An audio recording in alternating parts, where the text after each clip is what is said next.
রেণু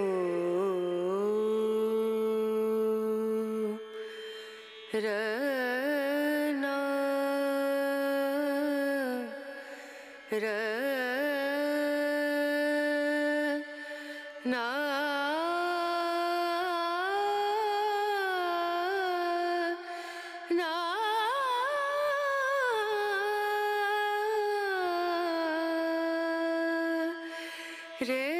শিলাবতী নদীর জন্মস্থানে প্রতি বছর পৌষ সংক্রান্তির দিন থেকে 7 দিনব্যাপী মকর মেলা বসে। ভারতের নদীগুলির মধ্যে অন্যতম এক নদী হল ভারতের শিলাবতী নদী, যার প্রধান উৎস পুরুলিয়া জেলার হুড়া থানার অন্তর্গত বড়গ্রামের কাছে। এই নদীর তীরে এক সপ্তাহ ধরে চলতে থাকা মকর উৎসবকে শিলাবতী বা শিলাই মেলা বলা হয়।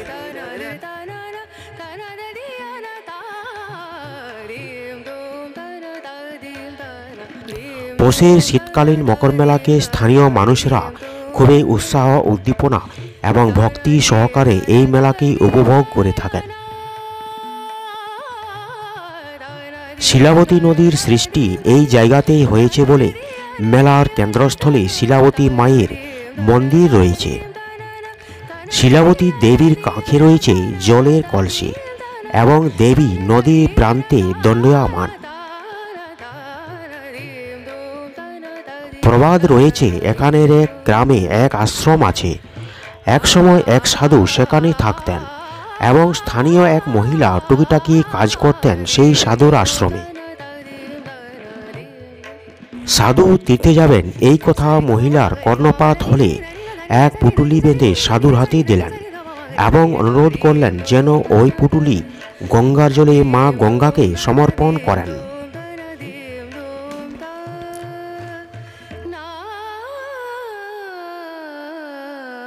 গঙ্গা নদীর পাড়ে পৌঁছানোর পর সাধু যখন ওই মহিলার পুটলি গঙ্গার জলে ছুঁড়ে দিলেন, দেখলেন নদীর জল থেকে বেরিয়ে এলো শাঁখা চুড়ি পরা সুন্দর দুটি হাত। পুটলি নিয়ে আবার জলের তলায় ডুবে গেল। এই দৃশ্য দেখে সাধু একরাশ বিস্ময় নিয়ে আশ্রমে ফিরলেন। দেখলেন দূর থেকে কাঁখে জল নিয়ে ওই মহিলা আসছেন। সাধু ওই মহিলাকে ডাকতেই মহিলা দৌড়াতে শুরু করলেন। হঠাৎ কলসি পড়ে গিয়ে গড়িয়ে গেল জল এবং অদৃশ্য হয়ে গেল ওই মহিলা। জনশ্রুতি হল সেই কলসির জল থেকেই জন্ম নিল শিলাবতী নদী। এই প্রবাদকে ঘিরে প্রতি বছর পৌষ সংক্রান্তির দিন থেকে 7 দিন ধরে পৌষ মেলা বসে। সকাল থেকে মধ্যরাত্রি পর্যন্ত প্রতিদিন হাজার হাজার দর্শনার্থীর ভিড় জমে। মায়ের মন্দিরে শিলাবতী মাতার মূর্তি দর্শনার্থীরা দান করেন তাদের মনোবাসনা পূর্ণ করার জন্য।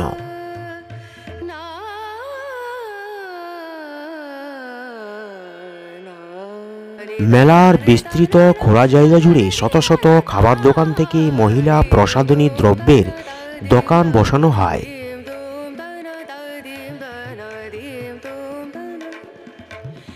শিশুদের মনোরঞ্জনের ব্যবস্থা থাকা এবং বিভিন্ন রকম কলাভবনের প্রদর্শন করার ব্যবস্থা করা হয়।